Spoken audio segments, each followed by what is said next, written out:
Hari ini kita akan membahas satu tema, yaitu mengenai bagaimana orang berubah. Ini merupakan satu bagian yang sangat penting di dalam pengertian Kristen. Dan mari kita bersama-sama membaca dari surat Efesus.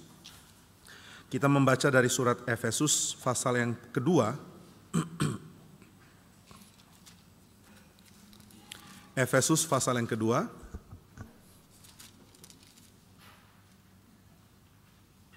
Saya akan membacakan ayat yang pertama. Ayat yang ke-6 sampai ayat yang pertama sampai ayat yang ke-7. Efesus 2 ayat yang ke-1 sampai ayat yang ke-7 saya akan bacakan bagi kita semua. Kamu dahulu sudah mati karena pelanggaran-pelanggaran dan dosa-dosamu. Kamu hidup di dalamnya karena kamu mengikuti jalan dunia ini, karena kamu mentaati penguasa kerajaan angkasa, yaitu roh yang sedang bekerja di antara orang-orang durhaka. Sebenarnya dulu kami semua juga terhitung di antara mereka, ketika kami hidup di dalam hawa nafsu daging dan menuruti kehendak daging dan pikiran kami yang jahat. Pada dasarnya kami adalah orang-orang yang harus dimurkai, sama seperti mereka yang lain. Tetapi Allah yang kaya dengan rahmat, oleh karena kasih-Nya yang besar yang dilimpahkannya kepada kita, telah menghidupkan kita bersama-sama dengan Kristus. Sekalipun kita telah mati oleh kesalahan-kesalahan kita, oleh kasih karunia kamu diselamatkan.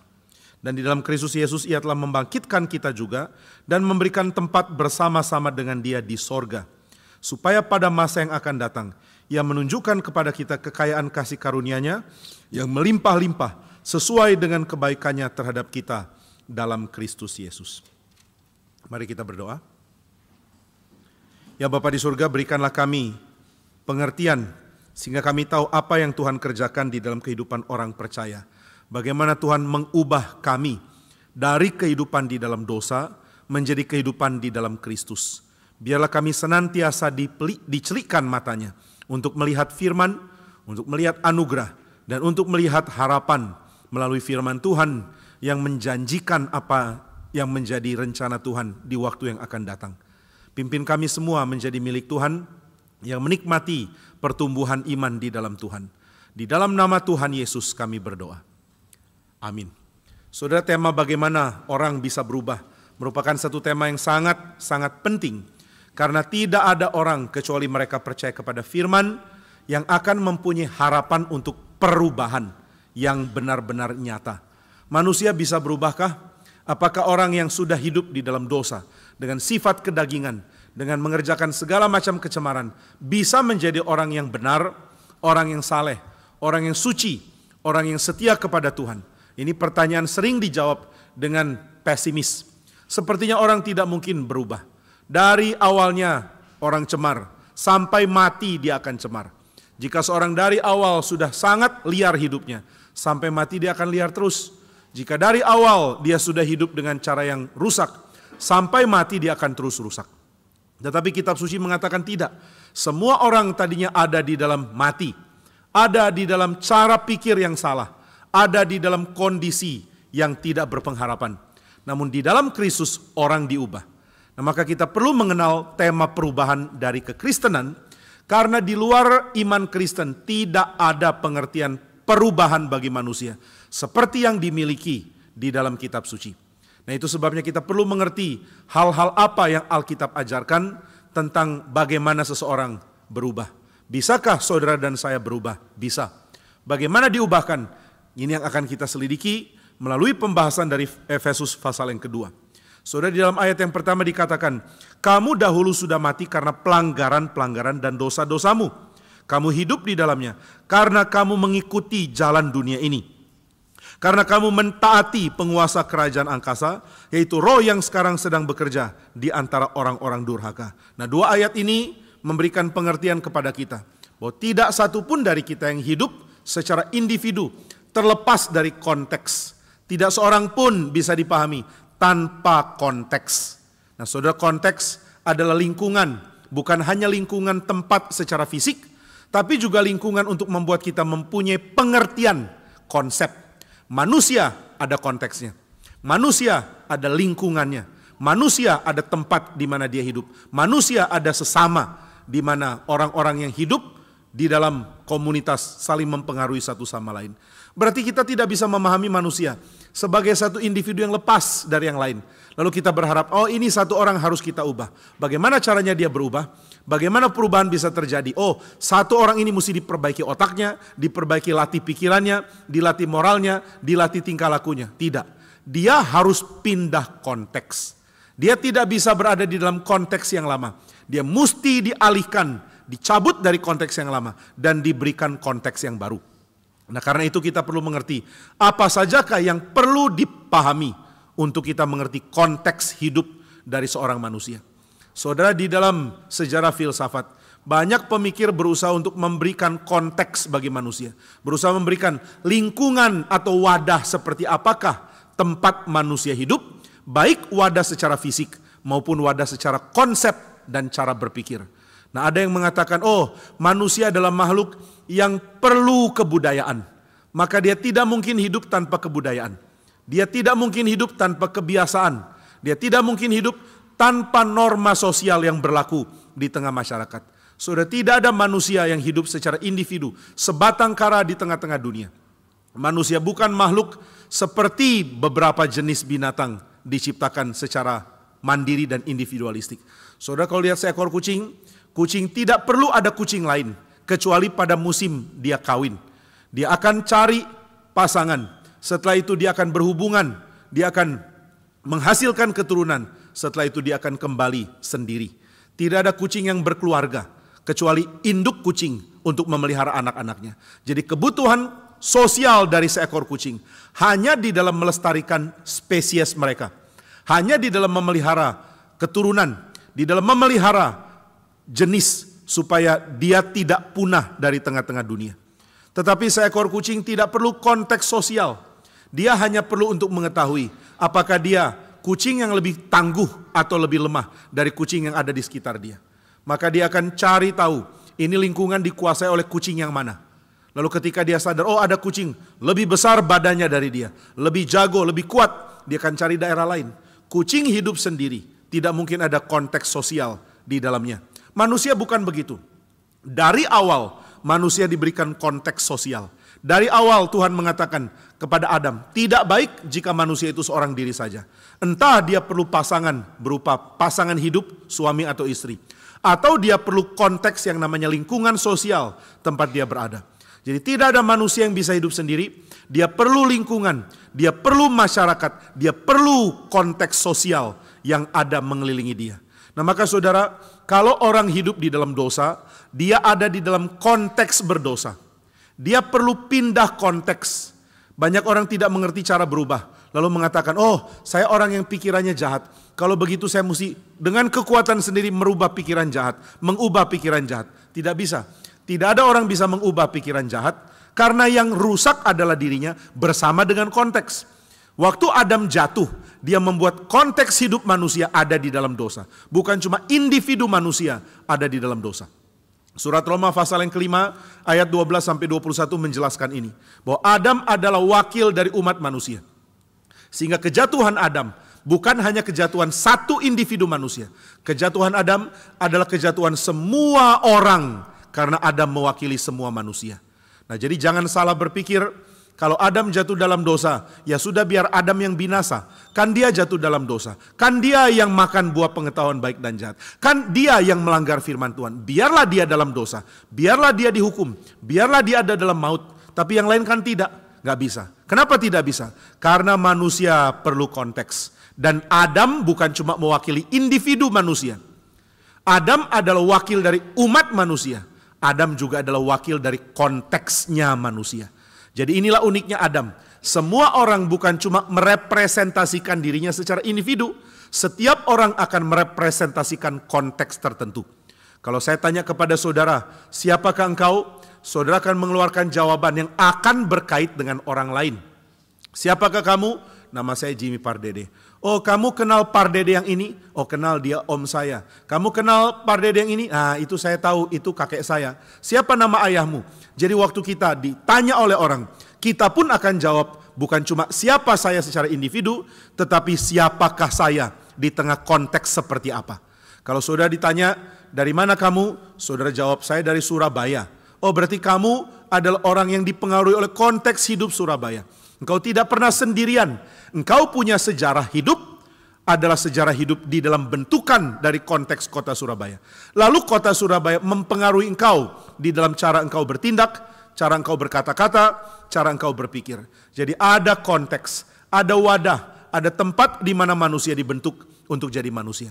Nah, itu sebabnya ketika Tuhan menjadikan segala sesuatu, Tuhan menjadikannya begitu indah dan teratur. Semua saling berkait, semua jadi jaringan yang berpengaruh satu sama lain. Saudara melihat rapinya sistem alam ini saling berkait satu sama lain. Tuhan menciptakan matahari jauh dari bumi. Dan sepertinya kalau kita pahami dengan cara seperti ini, tidak ada kaitan antara matahari dan bumi. Tapi Tuhan sudah membuat jaringan yang indah, sehingga kehadiran matahari membuat bumi ada dalam orbit yang tepat. Gaya gravitasi dari matahari mempertahankan seluruh tata surya kita di dalam gerak yang konsisten dan menjadi sistem yang sangat teratur. Di dalam panas dan energi yang dipancarkan oleh matahari, bumi mendapatkan semua sumber untuk kebutuhan dia bertahan dan memiliki energi. Itu sebabnya kehadiran matahari dan bagi bumi itu tidak bersifat individu. Matahari adalah bagian dari bumi. Saudara, ada satu orang bernama John Polkinghorne, maaf saya agak lupa ya. Seorang bernama John Polkinghorne, seorang ahli fisika dari Cambridge di Inggris. Satu kali ada seorang tanya kepada dia, kamu tahukah berapa luasnya alam semesta? Jarak dari bumi ke galaksi yang jauh itu luar biasa jauh. Ribuan, puluhan ribu, jutaan tahun cahaya. Jauh begitu besar, jarak begitu jauh. Seluruh alam semesta begitu besar. Bumi begitu kecil, manusia begitu sangat kecil. Masihkah kamu berpikir manusia itu signifikan? Masihkah kamu berpikir manusia itu penting? Nah, ini ditanya kepada John Polkinghorne. Masihkah kamu pikir hidup di bumi itu penting?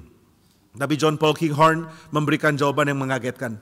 Dia mengatakan, tidakkah kamu pernah berpikir bahwa untuk mempertahankan kehidupan di planet kecil namanya bumi, bagi spesies yang jumlahnya miliaran namanya manusia, mungkin justru untuk makhluk namanya manusia di bumi inilah seluruh alam semesta dibangun harus sebesar itu.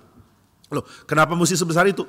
Mungkin itulah yang diperlukan untuk membangun jaringan yang besar, jaringan yang agung, supaya ada hidup di sebuah planet mini, di sebuah tata surya kecil, di sebuah galaksi. Dari begitu banyak galaksi lain, akhirnya ada hidup di bumi.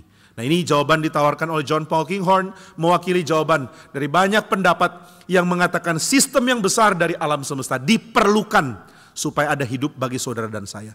Ini sesuatu yang mungkin mengagetkan, tetapi satu teori yang sangat mungkin untuk dipegang, dipertahankan, dan dikembangkan lagi. Nah, maka saudara sekalian, seluruh alam adalah jaringan yang saling kait satu sama lain. Seluruh bumi adalah tempat di mana di dalamnya ada begitu banyak bagian-bagian yang saling berjalin satu sama lain. Seluruh hidup di sekeliling kita saling pengaruh satu sama lain. Seluruh bagian dari tubuh kita saling pengaruh satu sama lain. Tuhan tidak pernah menciptakan parts yang saling terpisah dengan parts yang lain. Tuhan menciptakan bagian-bagian yang semuanya saling berkait satu sama lain. Tuhan kita begitu agung, Tuhan kita begitu hebat, Tuhan kita begitu besar. Justru karena Dia mampu membuat miliaran, puluhan, ratusan, triliunan objek yang ada di seluruh bumi dan semua saling berkait satu sama lain. Nah, jadi manusia ada di tengah-tengah konteks ini, di tengah-tengah sistem yang saling berkait satu sama lain. Manusia perlu energi untuk hidup. Manusia waktu mati melepas energi kembali ke dalam alam. Manusia perlu makan untuk bertumbuh, dan setelah mati, tubuh kita jadi makanan bagi alam untuk melanjutkan siklus hidup. Ini semua menakjubkan, semua membuat kita heran. Jadi tidak ada yang tidak berkait satu sama lain. Kalau begitu, kenapa kita berpikir bahwa kerohanian kita tidak perlu apa-apa yang lain? Kalau saya mau berubah, ya sudah, saya tinggal ubah kerohanian saya. Bagaimana cara kamu ubah kerohanianmu? Oh ya, saya tinggal baca Alkitab, menyendiri di ruangan untuk saat teduh. Pokoknya saya rajin saat teduh, saya rajin baca buku, saya rajin merenung, saya rajin berdoa. Saya akan bertumbuh di dalam iman. Itu tidak benar. Saudara, ada yang mengatakan baca kitab suci, doa tiap hari pasti bertumbuh. Itu separuh kebenaran, belum totalitas kebenaran. Tidak ada orang bisa bertumbuh dengan baca kitab suci, doa tiap hari, dan merenungkan kitab suci saja. Dia harus hidup di tengah lingkungan, dia harus menerima pengaruh dan memberi pengaruh. Dia harus mencintai satu sama lain. Tuhan tidak pernah mengatakan di dalam perkataan Tuhan Yesus waktu ditanya, hukum mana yang terutama? Tuhan Yesus tidak mengatakan, hukum terutama adalah saat teduhlah kamu. Ada itu? Hei kamu orang Kristen, saat teduhlah. Kenapa rohanimu buruk? Belum saat teduh kan hari ini? Ada orang mengatakan, saya kalau lupa saat teduh, hari itu langsung cranky, gampang marah. Saudara bukan gampang marah karena lupa saat teduh, memang lu gampang marah sih. Saudara mengatakan, waktu saya tidak saat teduh, saya rasa hidup hari ini begitu kacau. Enggak, oke lah, mungkin ada bagian, tapi bukan semua. Tuhan Yesus tidak mengatakan, hukum terutama bagi kamu adalah saat teduh. Tidak, tapi Tuhan mengatakan, hukum terutama, kasihilah Tuhan, kasihilah sesama. Saudara harus menjalankan kasih. Dan kasih tidak mungkin dijalankan hanya dengan saudara berdoa dan bersaat teduh. Apakah bukti engkau mencintai Tuhan? Aku berdoa, aku bersaat teduh. Itukah tanda cinta Tuhan? Belum. Bagaimana mencintai Tuhan? Dengan mengaplikasikan cinta Tuhan kepada sesama. Dengan menjalankan kasih dan keadilan di tengah-tengah masyarakat. Itulah kecintaan kepada Tuhan. Cinta kepada Tuhan mengandung unsur mengerti cinta Tuhan. Tuhan saya cintai karena dia mencintai saya. Lalu saya ingin balas cinta dia dengan mencintai sesama saya. Dengan mencintai alam yang dia ciptakan. Dengan mencintai konteks hidup yang dia percayakan kepada saya. Mencintai orang di sekeliling saya. Mencintai masyarakat yang Tuhan berikan di sekeliling saya. Nah maka manusia tidak pernah tanpa konteks. Lalu bagaimana manusia jatuh dalam dosa? Manusia jatuh dalam dosa karena konteks membuat dia harus hidup di dalam mode yang berdosa. Saudara hidup di tengah dunia berdosa dan saudara pun adalah pendosa. Saudara berkontribusi kepada masyarakat sehingga masyarakat makin rusak. Dan kerusakan masyarakat juga berkontribusi kepada saudara. Sehingga saudara menjadi orang yang makin rusak. Inilah susahnya lepas dari dosa. Karena dosa menjadi jaringan yang membuat seluruh lingkungan kita membuat kita berdosa. Dan keberdosaan kita membuat lingkungan kita makin kuat untuk membuat individu-individu di dalamnya menjadi berdosa. Nah itu sebabnya ketika kita mengatakan saya mau diubah. Saya mau mengubah diri. Saya mau hidup di dalam kesucian. Saya mau pindah dari kecemaran ke dalam kesucian. Bagaimana caranya? Pindahlah konteks hidup. Pindahlah konteks hidup. Saudara tidak bisa dalam konteks yang lama, tetapi ingin jadi individu yang baru. Bagaimana seorang manusia diperbarui? Dengan konteks yang baru. Di dalam kitab suci dikatakan, yang memberikan kelahiran kembali adalah Roh Kudus. Tapi di dalam kitab Kejadian pasal 1 dikatakan Roh Kudus adalah roh yang menyediakan tempat bagi manusia. Di dalam pekerjaannya menaungi seluruh samudera. Jadi roh menyediakan tempat dan roh memberikan kelahiran kembali. Lahir baru dan tempat hidup. Ini dua hal yang saling berkait. Nah maka tidak ada manusia mampu membenarkan diri. Tidak ada orang bisa mengatakan saya mau berhenti berdosa dan mau hidup baru. Saya mau status saya berhenti. Saya dari pendosa mau menjadi anak-anak Allah. Oh enggak bisa. Kenapa enggak bisa? Karena engkau harus pindah konteks dulu. Engkau harus pindah lingkungan di mana engkau hidup dulu. Nah sekarang kita mau selidiki. Konteks manusia itu apa saja yang harus diperhatikan supaya kita bisa pindah konteks. Nah saudara, yang pertama adalah konteks hidup manusia di dalam desain Tuhan.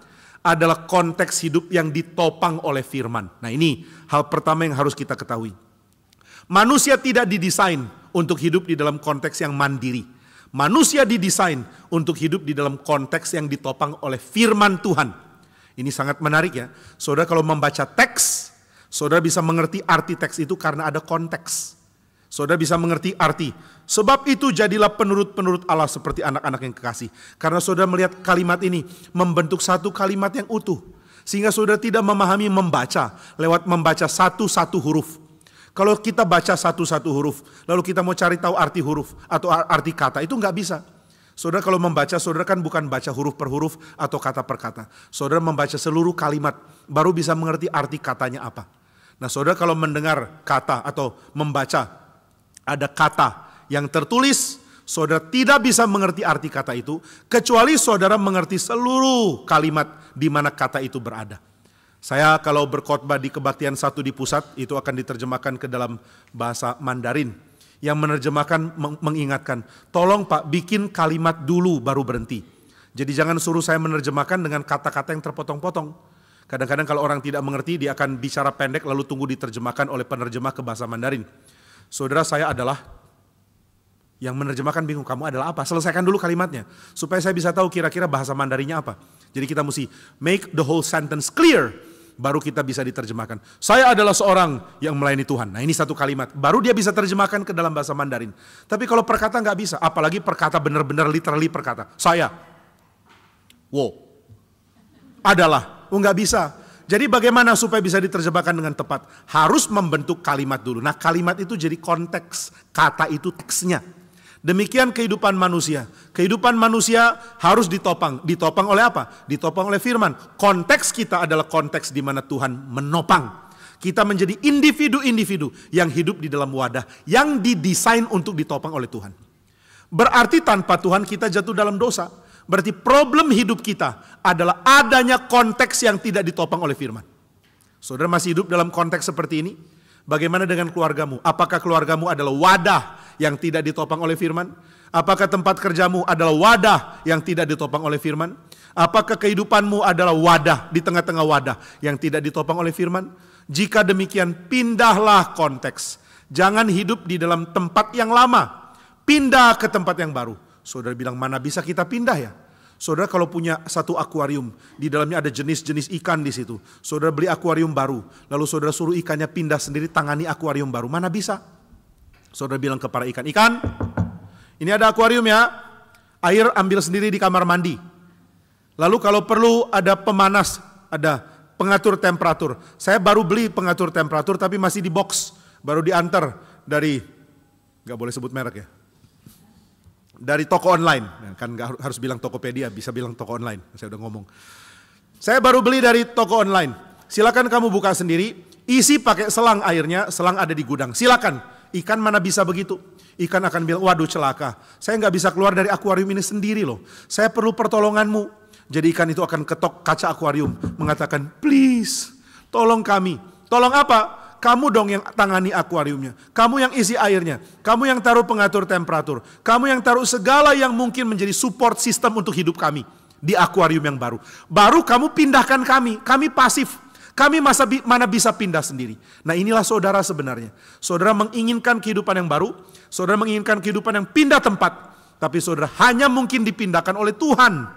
Saudara seperti orang yang hidup di dalam akuarium lama yang rusak.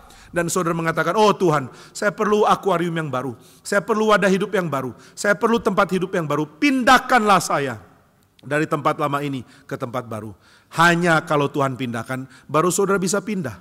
Nah jadi kalau begitu, bagaimana orang bisa berubah? Orang bisa berubah kalau diberikan konteks yang baru. Bagaimana bisa pindah konteks? Hanya kalau Tuhan pindahkan saudara. Nah ini ajaran Kristen. Adakah ajaran agama lain seperti ini juga? Agama lain tidak mengerti bahwa manusia hidup di dalam konteks dan dia perlu perubahan konteks untuk bisa berubah, untuk bisa diselamatkan, untuk bisa menjadi orang yang berubah, diubahkan hidupnya.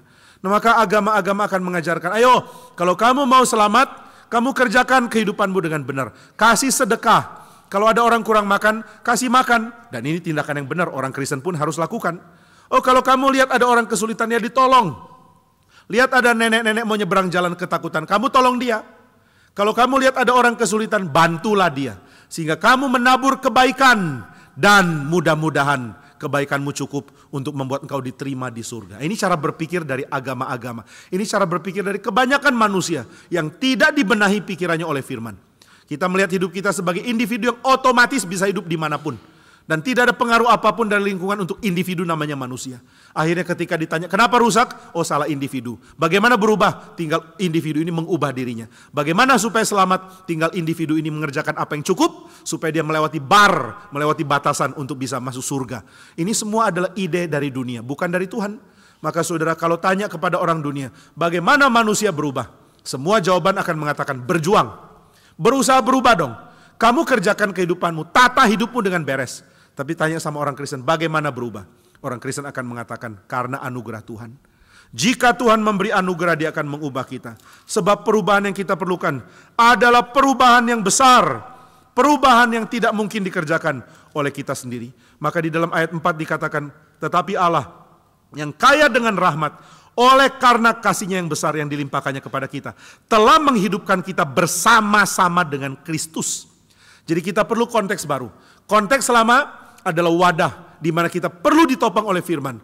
Konteks lama sudah rusak karena dosa, sebab Adam tidak mendengar firman. Jadi saudara sebenarnya ada di dalam kondisi hidup di mana wadah kita hidup tidak lagi disupport oleh firman. Wah, inilah kerusakan di tengah-tengah dunia. Berarti saya mesti pindah konteks, saya mesti pindah tempat. Di mana saya harus pindah? Saudara pindah dari tempat yang tadinya tidak ditopang firman ke dalam tempat yang ditopang oleh firman. Tempat lama ditinggalkan dan tempat baru dihuni. Loh, tapi tempat baru di mana ya? Saudara siapa di sini yang waktu menjadi orang Kristen mendadak pindah rumah? Ada? Dulu tinggal di mana? Di Tangerang. Itu sebelum percaya Yesus ya? Oh ya, sebelum. Lalu setelah percaya Yesus bagaimana? Oh, aku dapat konteks baru. Oh gitu. Sekarang tinggal di mana? Sekarang tinggal di Oslo. Oh, kok bisa pindah ke Oslo? Dari Tangerang ke Oslo itu jauh loh.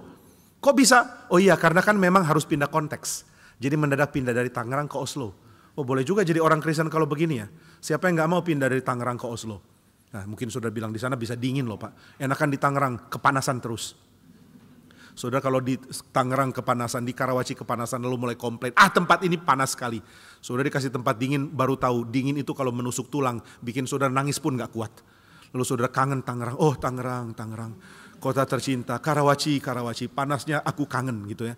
Nah saudara, adakah orang sebelum Kristen tinggal di Indonesia, lalu aku mau percaya Tuhan, pluk, langsung dia hilang, mendadak munculnya di Swiss.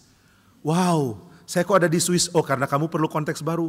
Wah puji Tuhan, kalau begini mari kita jadi orang Kristen, karena ternyata bisa pindah state. Tapi celaka kalau pindah state, paperworknya gak diurus. Paspornya masih paspor Indonesia, dideportasi balik lagi ke sini. Nah jadi saudara, apa sih artinya pindah tempat Pak? Apa sih artinya pindah konteks? Masa saya tinggal di satu tempat, lalu saya percaya Tuhan Yesus, mendadak saya pindah tempat, pakai portal atau bagaimana? Apa maksud pindah tempat? Nah saudara, tempat itu cuma satu aspek dari konteks manusia. Maka saya katakan tadi konteks manusia ada banyak, salah satunya tempat. Kalau begitu tempat harus pindah? Harus. Kalau begitu aku harus pindah tempat? Iya. Tapi pindah tempat bukan pindah lokasi. Wah ini bikin bingung lagi. Pindah tempat tidak pindah lokasi itu gimana ya Pak? Di mana kamu? Lantai 3 GRI Karawaci. Ayo pindah dari situ. Kemana? Ke lantai 3 GRI Karawaci. Loh itu nggak pindah tempat dong. Kamu tinggal di mana? Jalan Gajah Mada nomor 1900. Lalu berencana pindah. Iya saya tahun depan mungkin mau pindah. Pindah kemana? Ke Jalan Gajah Mada nomor 1900. Loh itu bukan pindah, kan sama. Tempatnya sama, lokasi sama. Itu bukan pindah tempat. Tapi di dalam konteks manusia ada keunikan. Saudara bisa pindah tempat tanpa pindah lokasi. Loh kok bisa? Bagaimana caranya? Tidak pindah tempat tapi pindah lokasi. Tidak pindah lokasi tapi pindah tempat. Saya pindah tempat tapi tidak pindah lokasi. Pindah tempatnya adalah pindah tempat dari tempat tidak ada Tuhan menjadi tempat di mana Tuhan adalah konteks barunya. Nah maka kita baca di ayat yang kelima ya. Ayat 4 dan 5. Efesus 2. Tetapi Allah yang kaya dengan rahmat oleh karena kasih-Nya yang besar yang dilimpahkannya kepada kita telah menghidupkan kita bersama-sama dengan Kristus, sekalipun kita telah mati oleh kesalahan-kesalahan kita, oleh kasih karunia kamu diselamatkan. Perhatikan ayat 6. Dan apa ini? Di dalam Kristus Yesus. Sekarang saudara sudah pindah tempat. Saudara sekarang di dalam Kristus Yesus. Tapi aku masih kok di Karawaci. Aku masih kok di Gading Serpong atau dimanapun saudara tinggal. Kalau saya Sunter ya. Aku masih di Sunter. Aku masih di rumahku yang lama. Aku masih di kota yang lama. Kenapa dibilang pindah tempat? Lokasiku masih sama. Oh engkau sudah pindah tempat. Bagaimana bisa? Karena engkau sekarang di dalam Kristus. Berarti saudara adalah orang yang menempati satu lokasi. Tetapi di dalam lokasi itu saudara harus menyadari ada dua wadah yang saling bersaing untuk mempengaruhi lokasi di mana saudara berada. Di mana lokasimu? Di rumah. Ada apa di rumah? Ada keluargaku. Di sini tempat bisa menjadi tempat yang diwadahi oleh Kristus atau diwadahi oleh iblis atau oleh dunia. Nah berarti tempat di mana saudara berada itu perlu tempat. Nah ini unik sekali ya. Ini pikiran mesti kita miliki supaya lebih mudah memahami apa yang Efesus katakan. Saudara tinggal di sebuah tempat dan tempat saudara ada tempat lagi. Tempatmu pun diwadahi. Diwadahi oleh apa? Diwadahi oleh dua kemungkinan. Yang pertama diwadahi oleh kejahatan. Yang kedua diwadahi oleh Kristus. Nah Paulus mengatakan kamu sekarang di dalam Kristus. Berarti saudara tetap tinggal di lokasi yang sama. Namun lokasi yang sama sekarang sudah menjadi lokasi di mana Kristus menunjukkan diri. Bagaimana Kristus menunjukkan diri di lokasiku? Melalui kehadiran saudara. Ini unik sekali. Saudara diubahkan oleh Tuhan dengan pindah konteks. Tapi pindah konteksnya apa? Tuhan menempatkan Kristus menjadi tempat engkau hidup. Sekarang saudara hidup sekaligus di bumi, sekaligus di surga. Karena saudara di dalam Kristus. Saudara punya dua kewarganegaraan. Saudara punya dua tempat di mana saudara hidup. Itu tempat aku di bumi, tapi juga Kristus adalah tempatku. Tempat yang adalah tempatku di bumi. Dan tempat yang sekarang diwadahi oleh Kristus. Ini sesuatu yang sangat indah. Sesuatu yang begitu limpah. Saudara kalau melihat sebuah pohon dipindahkan. Pohon yang bertumbuh makin besar di sebuah pot. Lama-lama pot itu mulai sempit. Lalu orang yang memelihara pohon itu mulai gali. Sampai ke akar dengan hati-hati. Supaya tidak ada akar yang rusak. Dia angkat, dia pindahkan ke pot yang baru. Begitu dipindahkan ke pot yang baru. Seluruh komunitas di dalam pohon itu juga pindah. Di pohon itu ada banyak binatang-binatang yang mikro tidak bisa dilihat tapi tinggal di situ. Ada kutu, ada bakteri, ada segala macam binatang atau cacing di tanah atau benda binatang-binatang yang hidup di kulit dari pohon itu. Dia ada di pohon, dia melekat, dia membangun ekosistem di pohon itu. Waktu pohon itu dipindah, seluruh ekosistem pindah di tempat yang baru di mana pohon itu makin mampu menjadi lebih besar dan ekosistem di dalam pohon itu pun berubah. Nah, coba kita lihat seperti ini ya. Saya ada di dalam wadah, tapi Tuhan memberikan wadah ini diletakkan di dalam Kristus. Sehingga saudara pindah tempat, tetapi saudara pindah tempat tidak dengan pindah lokasi. Saudara tetap di tengah-tengah keluarga yang sama. Namun sekarang Tuhan akan memberikan Kristus bagi keluarga saudara. Saudara tetap kerja di tempat yang sama. Namun sekarang Tuhan akan memberikan Kristus bagi tempat saudara kerja. Saudara ada di dalam lingkungan yang sama. Namun sekarang Tuhan akan memberikan Kristus sebagai wadah di mana lingkungan itu akan diwadahi. Nah, ini sesuatu yang menakjubkan. Bagaimana Tuhan Yesus diberikan kepada wadah, kepada tempat saya dengan kehadiran saudara.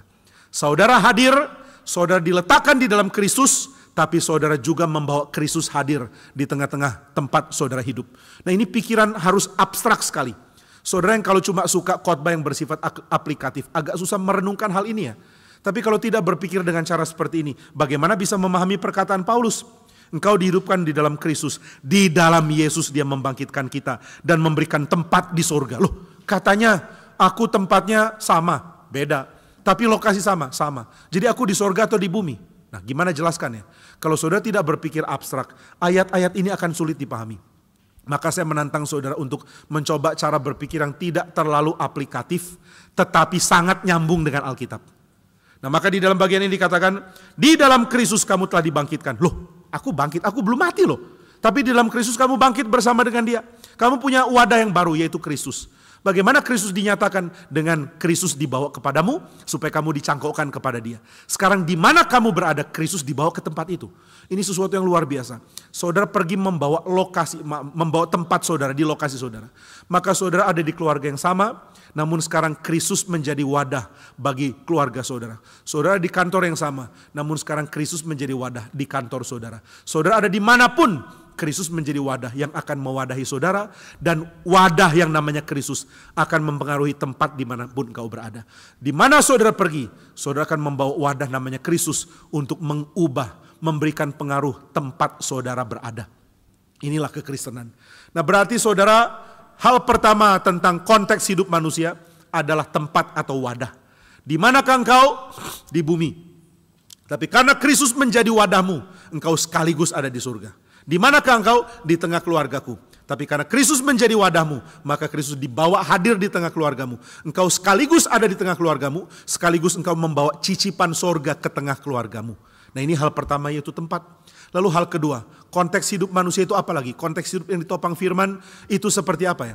Konteks hidup yang ditopang firman adalah konteks hidup di mana ada sesamaku manusia. Sesama manusia. Saudara tidak mungkin hidup di tengah-tengah tempat secara seorang diri. Saudara perlu sesama manusia. Dan sesama manusia menjadi konteks yang penting untuk saudara bertumbuh di dalam Tuhan. Nah, maka Tuhan akan memberikan konteks yang kedua, yaitu sesama manusia. Saudara perlu sesama manusia yang juga mempunyai visi yang sama. Mempunyai kemungkinan yang sama untuk mengenal Tuhan. Mempunyai kehausan yang sama. Mempunyai kemampuan untuk menjalankan kehidupan di dalam Kristus. Inilah yang disebut dengan gereja. Saudara perlu gereja. Saudara perlu komunitas orang Kristen. Di dalam bahasa Latin disebut communio sanctorum. Di mana orang-orang yang suci dikumpulkan untuk berkomunitas satu sama lain. Sekarang pertanyaannya, adakah saudara berkomunitas di dalam gereja? Mungkin saudara mendengar firman, tapi apakah setelah itu saudara berinteraksi satu sama lain? Kita ini ada persekutuan wilayah. Apakah saudara hadir di persekutuan wilayah? Kita ini punya sesama manusia, hadir untuk beribadah bersama. Kenalkah engkau kepada satu atau beberapa orang yang berkomunitas bersama ini? Adakah engkau mempengaruhi dan dipengaruhi oleh orang-orang Kristen di dalam gereja? Karena kalau tidak, saudara tidak mungkin berubah. Bagaimana bisa mengubah diri jika konteks bernama manusiamu tetap konteks lama? Konteks di mana engkau ada tetap adalah konteks di mana tidak ada orang yang menyembah Tuhan. Jika konteksmu adalah konteks orang-orang yang kafir, yang tidak percaya Tuhan, yang tidak mengenal Tuhan, maka sulit bagi saudara untuk menghidupi konteks yang baru.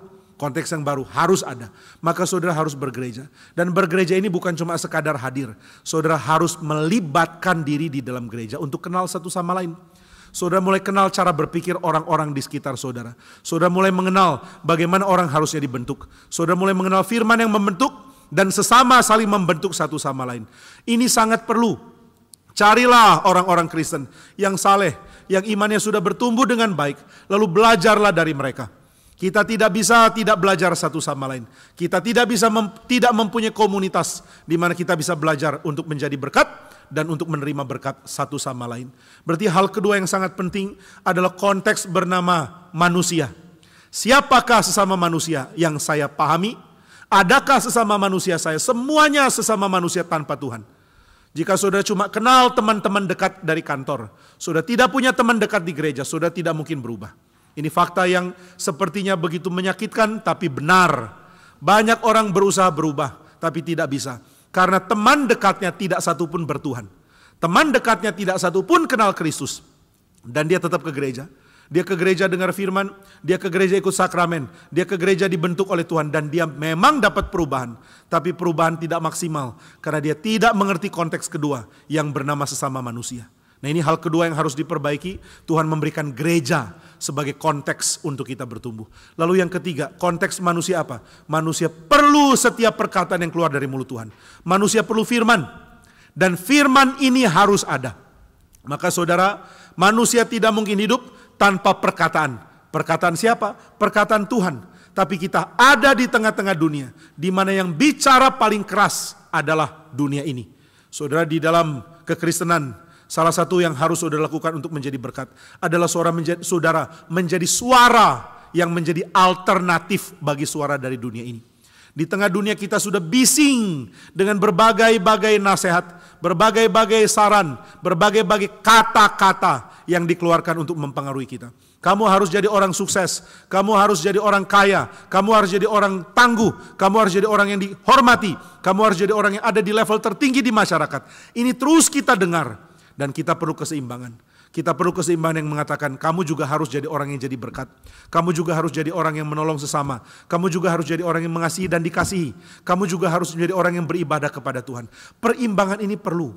Saudara, kalau tidak imbang, saudara tidak mungkin menikmati hidup. Adakah di antara saudara yang bisa menikmati hidup yang tidak imbang? Mungkin karena saudara senang makan nasi, saudara cuma makan nasi sepanjang 3 bulan misalnya. Nggak bisa bertahan. Oh, saya makan nasi, saya bisa dapat energi dari karbohidrat dari nasi. Iya, tapi engkau juga perlu protein. Engkau juga perlu mineral. Engkau juga perlu serat. Engkau perlu vitamin. Engkau perlu banyak hal lain. Nah, tanpa keseimbangan kita tidak mungkin bertahan hidup. Saudara, yang jadi problem dari manusia bukan karena manusia tidak memiliki hal-hal yang esensial, tapi karena mereka memilikinya dengan porsi yang tidak seimbang. Banyak orang punya problem dalam hidup bukan karena mereka tidak punya kehidupan yang penting untuk mereka miliki. Ada orang yang sudah punya kerjaan yang bagus, sudah punya keluarga yang baik, sudah punya gereja yang baik, sudah punya keadaan yang baik, tapi tetap tidak baik karena tetap hidupnya tidak seimbang. Di tengah-tengah semua berkat yang diberikan, tetap dia mengabaikan sebagian aspek dan menekankan aspek yang lain. Seluruh aspek harus diberikan keseimbangan untuk kita nikmati. Dan firman Tuhan memberikan kepada kita keseimbangan di tengah-tengah suara dari dunia. Suara dunia begitu membisingkan, tapi saudara bisa menangkap perkataan dari Tuhan yang akan mengoreksi dan yang akan memberikan kondisi baru kepada kita di dalam hidup kita.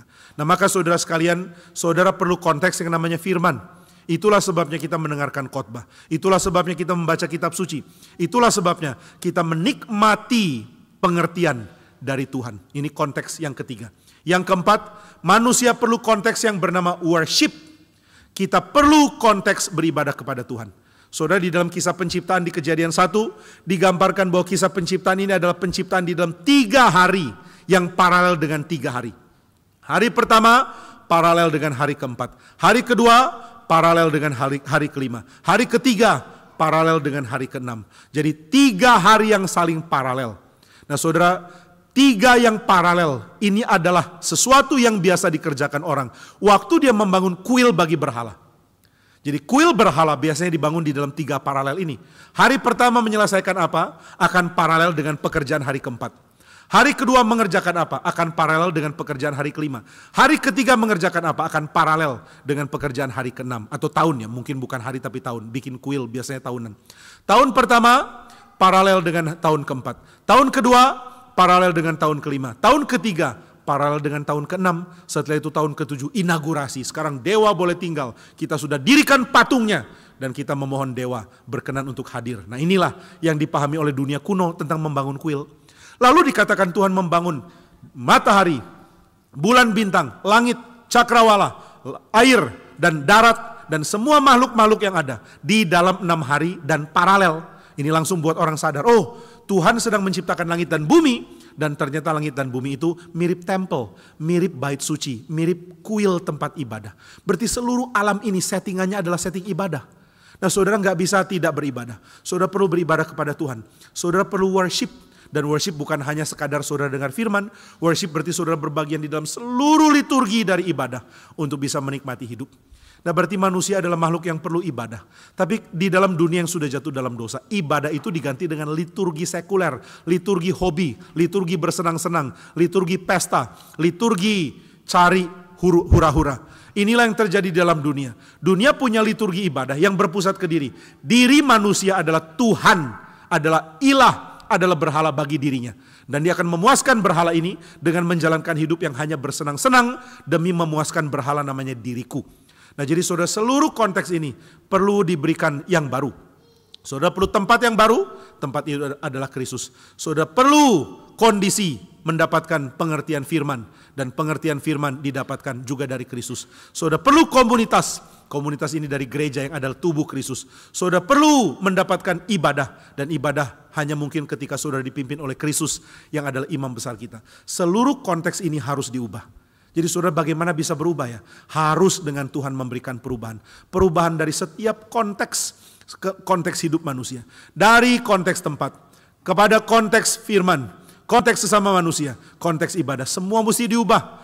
Bagaimana ini semua dirangkum? Saudara diubah dari satu keadaan ke keadaan lain. Kalau melibatkan semua konteks ini bagaimana dimengerti ya? Saya hanya bisa mengerti ini dengan saya menyadari bahwa Tuhan yang lebih dulu mengubah saya. Tuhan menjadikan saya miliknya dan karena itu dia akan memberikan saya tempat yang baru. Jadi kenapa saya perlu konteks yang baru? Karena saya sudah dianggap baru oleh Tuhan. Tuhan tidak lagi lihat saya sebagai musuh. Tuhan lihat saya sebagai anak dan sebagai anak dia akan memberikan tempat yang baru bagi kita. Saudara, di mana sih tempatnya terdakwa? Sudah didakwa, sudah diputuskan salah, sudah diadili, lalu sudah diputuskan harus dipenjara. Maka tempat saudara adalah di penjara. Kalau ada orang yang sudah melewati studi di SD, dia lulus, kemudian dia mau masuk SMP, maka dia harus masuk ke dalam kondisi baru, karena dia sudah punya status yang beda. Nah jadi saudara, alasan kenapa Tuhan rela berikan konteks yang baru, tempat yang baru, memberikan pengaruh yang baru lewat firman, memberikan lingkungan yang baru, memberikan ibadah, memberikan konteks yang baru, adalah karena saudara memang sudah baru dalam pandangan Tuhan. Saudara kalau punya barang, biasanya saudara akan letakkan barang yang bagus di tempat utama ya. Saudara baru beli sepatu, maka rak sepatu saudara akan mengalami penggusuran nasib. Sepatu-sepatu mulai di rearrange, diatur ulang. Yang lama-lama ditaruh di tempat yang paling tidak layak, yang baru ditempati tempat yang baru. Kalau yang barunya lebih mahal. Kalau enggak tetap status quo bertahan gitu ya. Jadi tahta sepatu saudara di rak itu mulai dirubah. Kenapa diubah? Karena ada sepatu baru. Ini harus ada di tempat yang baru. Nah saudara dan saya tadinya orang berdosa. Dan Tuhan taruh kita di dalam konteks untuk orang berdosa. Tuhan gak peduli. Oh kamu orang berdosa, ya sudah kamu ada di dalam tempat berdosa. Kamu ada di dalam komunitas orang berdosa. Kamu ada di dalam nasihat dari dosa. Kamu ada di dalam ibadah yang menyembah diri. Sudah biarinlah, kamu kan orang berdosa. Orang berdosa hidup di dalam konteks berdosa, wajar. Tapi begitu saudara dilihat oleh Tuhan dan Tuhan mencintai saudara. Ingat ya, Tuhan cinta saudara dulu baru saudara berubah. Jangan pikir saudara berubah dulu baru Tuhan sayang. Aku mau ubah diri supaya Tuhan cinta aku. Nggak akan. Saudara nggak akan mampu mengubah diri. Nah, ketika Tuhan lihat saudara, lalu Tuhan mencintai saudara. Tuhan mulai memberikan belas kasihannya. Tuhan mulai mau mengasihi saudara. Dia akan berikan saudara status yang baru. Nah, ini dulu ada. Status diperbarui, baru Tuhan akan berikan kita tempat yang baru. Maka saudara, tadinya kita adalah musuh Tuhan, mendadak Tuhan mengatakan, beda status, saya ubah dia. Loh, kok bisa diubah? Ya, aku akan menjadikan dia anak-anakku. Salah satu dari anakku. Dia sekarang anak Tuhan. Wah, sekarang sudah dideklarasikan jadi anak Tuhan. Kalau sudah jadi anak Tuhan bagaimana? Tidak lagi bisa hidup di dalam konteks berdosa. Maka Tuhan akan menyediakan wadah bagi kita. Tuhan memberikan kita wadah yang cocok untuk posisi kita sebagai anak-anak dari Bapa di surga. Nah, maka dia akan ubah. Dia akan memberikan kita tempat yang baru. Itulah sebabnya kita perlu memahami perspektif tempat yang tadi. Di manakah tempat kita yang baru sekarang? Kristus. Siapa lingkungan kita di dalam tempat yang baru ini? Ada dua. Yang pertama gereja Tuhan, yang kedua tempat kita ada di dalam dunia dan keluarga. Yang ketiga, bagaimana beribadah? Dipimpin oleh Kristus. Yang keempat, bagaimana bisa mempunyai pengertian kebenaran? Dengan firman diberikan. Nah, saudara mendadak sadar, saudara diberikan konteks yang baru di dalam Kristus. Kristus mengerjakan begitu banyak hal dalam hidup, sehingga saudara tidak lagi terpaku ke dalam kehidupan yang lama, melainkan menjadi orang yang mempunyai kelimpahan dari gaya hidup yang baru. Oleh sebab itu kita akan lihat ada 4 perspektif dari kondisi orang yang diubahkan. 4 hal yang harus ada dari perubahan konteks, perubahan tempat ini. Yang pertama, orang berubah. Orang mengalami perubahan. Karena apa? Dia mengalami perubahan karena ada konteks yang namanya anugerah Tuhan. Ini dulu harus dipahami. Saudara tidak mungkin berubah kecuali Tuhan memberikan anugerah. Anugerah ini akan mempengaruhi seluruh tempat hidup saudara. Seluruh aspek di mana saudara hidup. Seluruh konteksmu akan dirubah, akan dipengaruhi oleh karena ada anugerah Tuhan. Saudara hidup di tengah keluarga, karena anugerah Tuhan, Kristus akan dihadirkan di tengah keluarga saudara. Saudara hidup di tengah-tengah pekerjaanmu di kantor dengan teman-teman kantor. Dalam anugerah Tuhan, Kristus akan dihadirkan di situ juga. Saudara hidup di dalam gereja, dalam anugerah Tuhan, gereja menjadi tubuh Kristus, di mana saudara bertumbuh di dalamnya. Saudara hidup di dalam masyarakat, dalam anugerah Tuhan, di dalam masyarakat, Kristus akan dihadirkan. Sehingga engkau dapat membawa Kristus di tengah-tengah masyarakat ini. Nah, maka saudara, untuk mengerti anugerah Tuhan, seluruh konteks ini mesti di-rearrange, mesti diatur ulang. Saudara harus tahu yang mana dulu, mana belakangan. Tempat utama di mana, tempat berikutnya di mana. Nah, ini mirip dengan kalau saudara lihat Google Maps atau Waze atau apapun ya. Kalau saudara mau pergi dari satu tempat ke tempat lain, saudara bisa melihat ada titik-titik yang akan diarahkan. Yang pertama saudara akan diarahkan untuk jalan terus, kemudian belok kiri.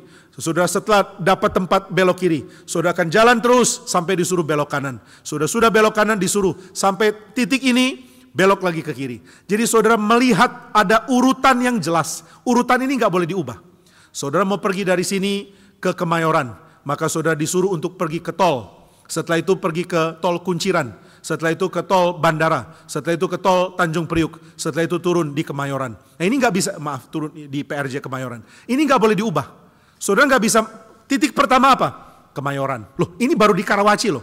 Masih titik pertama langsung Kemayoran. Udahlah, titik acak juga nggak apa-apa. Nggak bisa acak. Harus ada urutan. Demikian konteks hidup saudara yang diubah. Harus ada urutan. Jadi saudara nggak bisa berubah di dalam konteks, kecuali konteksnya di rearrange dulu. Nah, maka kalau yang pertama itu anugerah Tuhan, kira-kira saudara dapat anugerah itu di wadah yang mana ya? Wadah saudara, lokasi saudara yang menjadi tempat baru. Itu di mana? Di mana anugerah Tuhan diberikan. Pasti bukan keluarga, pasti bukan tempat kerja, pasti bukan masyarakat, tetapi gereja. Maka orang kalau mau berubah, dia perlu anugerah. Di mana dia memperoleh anugerah? Dia memperoleh anugerah di dalam gereja. Setiap orang yang mau berubah harus punya gereja dulu. Jika dia tidak bergereja, dia tidak mungkin berubah. Saudara kalau bilang, saya kenal kok teman gereja nggak berubah-berubah. Sama aja, dulu galak sekarang juga galak. Dulu main judi sekarang juga main judi. Nah, ini bisa dijawab dengan 2. Yang pertama, benarkah dia tidak berubah? Jangan-jangan ada perubahan yang terus konsisten tapi engkau tidak sadar. Atau yang kedua, mungkin memang dia tidak berkehidupan gereja yang baik. Ada orang kehidupan gerejanya begitu miskin. Mungkin banyak di antara saudara juga begitu. Kalau ditanya bagaimana aktivitas gerejawimu? Oh ya, seminggu 2 jam datang ibadah. Lalu apa lagi? That's all. That's all? Adakah persekutuan dengan sesama orang Kristen? Adakah engkau berlutut bersama-sama untuk berdoa? Adakah engkau datang untuk mempelajari firman di dalam pemahaman Alkitab misalnya? Adakah kehidupan gerejamu penting bagimu? Jika tidak penting, maka saudara belum bergereja. Jika tidak invest waktu untuk berkomunitas di dalam gereja, maka saudara belum bergereja. Dan kalau engkau belum bergereja, maka perubahan tidak mungkin terjadi. Karena perubahan paling pertama adalah karena anugerah Tuhan. Dan tempat anugerah adalah gereja. Tempat lain Tuhan mencurahkan anugerah, tapi tidak seperti gereja. Maka starting point dari perubahan saudara haruslah gereja. Ini namanya ecclesial focus of spiritual life. Dari kematangan spiritual bisa terjadi karena titik awal sudah dimulai, yaitu titik awal mendapatkan anugerah di dalam gereja Tuhan.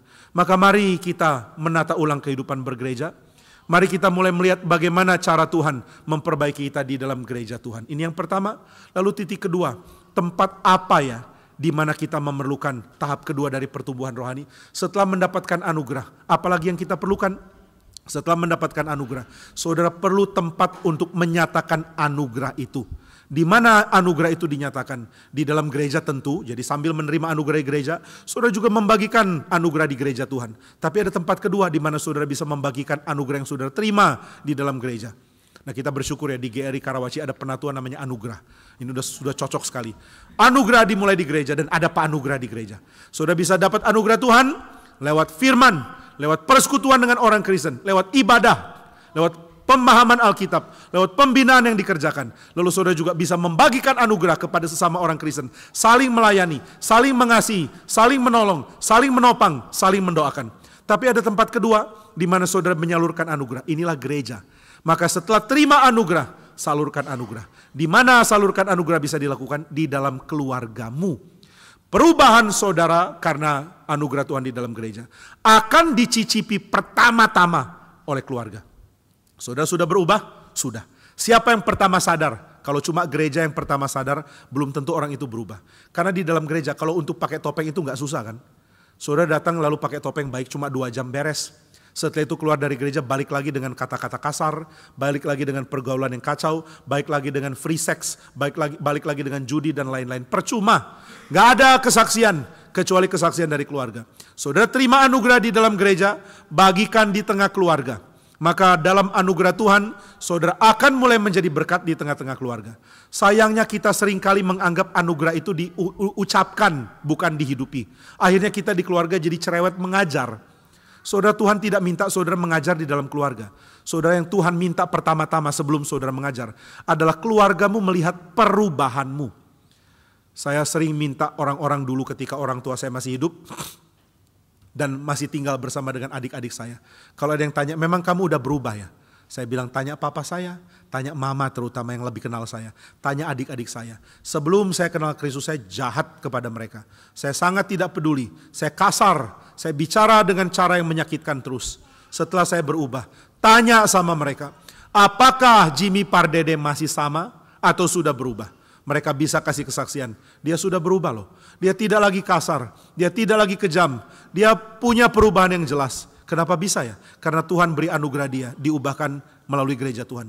Dan sekarang dia menyalurkannya melalui kehidupan keluarga yang diberkati oleh Tuhan. Jadi saya menjadi saksi di tengah-tengah keluarga dulu. Nah, ini tempat yang kedua, keluarga. Tempat yang ketiga yang diberikan, yang menjadi titik selanjutnya untuk perubahan, adalah tempat di mana saudara dipanggil untuk bekerja. Gereja, keluarga, lalu setelah itu workplace. Apakah saudara jalankan panggilan saudara dengan membawa Kristus ke dalamnya? Nah, ini yang ketiga.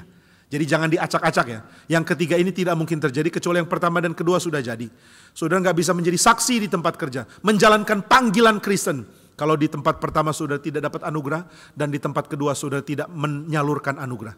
Jadi di gereja saya terima anugerah yang mengubahkan saya. Di keluarga saya memamerkan perubahan itu lewat tingkah laku saya hidup hari demi hari. Lalu yang ketiga di mana saya? Saya ada di tempat kerja. Di tempat saya kerja, saya melakukan apa? Di tempat kerja, saya mulai membawa perubahan di dalam cara kerja, di dalam cara hidup, di dalam cara bersumbangsi, di dalam lingkungan kerja. Nah, inilah hal ketiga yang akan menunjukkan perubahan kita. Saudara, tempat kerja saudara adalah tempat kerja yang jahat. Tempat kerjamu adalah tempat kerja yang rentan dengan dosa. Beranikah engkau menjadi saksi yang mengatakan, kalau aku hadir di tempat kerja ini, Kristus akan ikut hadir bersama dengan saya, dan dia akan hadir untuk mengubahkan. Nah saudara, inilah peperangan yang saudara harus alami di tempat bekerja. Di tempat kerjamu mungkin banyak orang korupsi, saudara mengatakan, saya tidak. Di tempat kerjamu mungkin banyak orang main perempuan, saudara mengatakan, saya tidak. Di tempat kerjamu mungkin banyak pelecehan kepada perempuan, saudara mengatakan, saya tidak. Saya sangat ngeri lihat orang Kristen terlibat di dalam gereja begitu bagus melayani. Nyanyi di kur, melayani di sekolah minggu, melayani di dalam mengajar pemuda, melayani di dalam humas dan lain-lain. Tapi begitu terjun di tempat kerja, tidak beda dengan orang kafir yang ada di tempat kerja itu. Saya dapat kesaksian dari satu orang yang mengatakan, wah yang namanya penghinaan kepada perempuan, pelecehan seksual dengan verbal abuse, dengan kata-kata meremehkan. Wah itu sering sekali terjadi Pak. Di tempat kantor saya kalau ada perempuan cantik selalu jadi sasaran, dibercandain, digoda, dirayu dengan harapan dia mau tidur dengan laki-laki yang merayu. Jahatnya bukan main. Lalu saya tanya balik, kamu begitu enggak? Dia mengatakan, saya tidak pernah seperti itu. Dan semua orang akan kenal saya sebagai orang yang beda. Saya tidak pernah goda perempuan, saya tidak pernah bicara apapun yang kasar kepada mereka. Tidak pernah keluar kata-kata kasar yang menghina mereka secara seksual. Saya menjaga kekudusan hidup dalam hal ini. Nah ini yang dikerjakan di dalam dunia kerja. Apakah saudara sama dengan teman kerjamu? Harusnya tidak. Apakah saudara sopan, bertindak baik dengan kata-kata yang memuliakan Tuhan? Atau engkau sama kafirnya dengan orang-orang di tempat kerja? Ini hal ketiga harus ada. Saudara tidak mungkin berubah kecuali saudara mempraktekannya juga di dalam tempat kerja. Saudara menjadi orang baru yang bertindak beda. Ketika engkau pacaran sebagai orang Kristen, adakah engkau melakukan seks di luar nikah? Jika iya, kenapa masih menyebut diri Kristen? Bertobatlah. Jika engkau bergaul di tengah-tengah dunia, adakah engkau bergaul sama dengan orang dunia? Jika iya, mengapa? Harus ada perubahan. Maka saudara pikir baik-baik. Saya diberi anugerah di dalam gereja. Saya mendapat kesempatan menyaksikannya di keluarga. Dan saya mendapat kekuatan dari Tuhan untuk mengubah lingkungan kerja saya pelan-pelan. Bagaimana lingkungan kerja diubah? Dengan hal yang menjadi kebiasaan diubah dulu. Break the pattern first. Banyak orang ingin mengubah sistem yang besar. Tapi saya sarankan, mulailah dengan merubah hal yang sehari-hari begitu rusak. Hal sehari-hari yang begitu meremehkan Tuhan, begitu meremehkan segala jenis kecemaran diumbar. Saudara mulai ubah dengan memberikan satu gaya hidup yang baru. Nah inilah yang harus diperjuangkan. Boleh ditenangkan ya Pak, karena orang lain susah konsentrasi dengar firman. Nah ketika saudara mau ada di tempat yang kerja, saudara mulai berpikir, bagaimana break the pattern? Semua pola-pola yang dijalankan itu semua sangat menghina Tuhan. Bolehkah saya menjalankan hidup yang baru di sini? Bolehkah saya menjalankan hidup baru? Dan akhirnya membuat orang melihat, ternyata cara hidupmu jauh lebih baik. Mungkin saya harus ubah cara saya hidup, supaya saya bisa menikmati hidup seperti orang ini menikmati hidup. Ini harus ada loh. Kalau orang Kristen bahkan tidak lakukan ini, mau jadi apa dunia ini? Maka saudara berubahlah dari cara berkata-kata. Jika engkau bergaul dengan teman-temanmu di kampus atau di sekolah, apakah engkau mengatakan kata-kata kasar yang sama? Apakah engkau memaki sama seperti mereka memaki? Kenapa mesti memaki? Kenapa mesti gaya hidupnya sama dengan mereka? Kenapa ikuti suara yang sama? Saudara harus ada perubahan. Nah ini aspek yang ketiga, tempat di mana engkau bekerja. Baru nanti ada aspek yang keempat. Apa itu aspek keempat? Aspek keempat adalah aspek kingdom, aspek politis, aspek pemerintahan. Bagaimana kekristenan mengubah pemerintahan? Ini titik yang keempat. Wadah namanya gereja, harus ada lebih dulu. Wadah namanya keluarga, harus ada yang kedua. Wadah namanya tempat kerja, menjadi yang ketiga. Wadah namanya negara, menjadi titik yang keempat. Nah ini adalah pendahuluan mengenai bagaimana orang berubah. Dan di waktu yang berikut kita akan melihat bagaimana kita berubah di dalam gereja melalui pelayanan gereja. Di minggu berikut kita akan belajar lagi bagaimana perubahan itu disalurkan ke keluarga. Minggu berikut kita pelajari lagi bagaimana perubahan itu makin matang dengan perubahan di tempat kerja. Yang terakhir kita akan pelajari bagaimana orang Kristen mengubah seluruh pemerintahan dan akhirnya menjadikan sebuah negara menjadi wadah untuk Kristus dipermuliakan. Harap langkah-langkah ini menjadi satu perombakan pola pikir bagi kita untuk mengerti bagaimana bersaksi sebagai orang Kristen. Maka kita baca kembali surat Efesus pasal yang kedua ini. Karena kasih karunia kita diselamatkan. Kamu dahulu sudah mati karena pelanggaran dan dosamu, kamu hidup di dalamnya karena kamu mengikuti jalan dunia ini. Lalu pasal yang kedua ayat yang keempat. Tapi Allah yang kaya dengan rahmat oleh karena kasihnya yang besar, yang dilimpahkannya kepada kita, telah menghidupkan kita bersama-sama dengan Kristus. Dia mengubah kita. Mari lihat urutan-urutan perubahan itu diubah oleh Tuhan dalam anugerah dalam gereja. Diubah oleh Tuhan dengan kemampuan mengekspresikan perubahan itu di dalam keluarga. Diubah dengan kemampuan mengekspresikan di tempat kerja. Dan diubah dengan kemampuan memberi berkat secara politis. Kiranya Tuhan memberkati kita dengan view yang benar untuk melihat segala perubahan ini terjadi di dalam anugerah Tuhan. Mari kita berdoa. Bapa yang di surga, kami mohon berikanlah kami perubahan hidup yang Tuhan memang janjikan. Tolong kami supaya kami bertumbuh di dalam Tuhan dan kami mendapatkan berkat dari Tuhan. Kiranya Tuhan yang tolong kami dan memberkati kami dengan iman yang terus bertumbuh. Berikanlah firman, berikanlah anugerah, berikanlah penyertaan, sehingga kami benar-benar diubahkan oleh Tuhan. Kiranya Tuhan sertai kami dan Tuhan tolong kami. Di dalam nama Tuhan Yesus kami berdoa. Amin.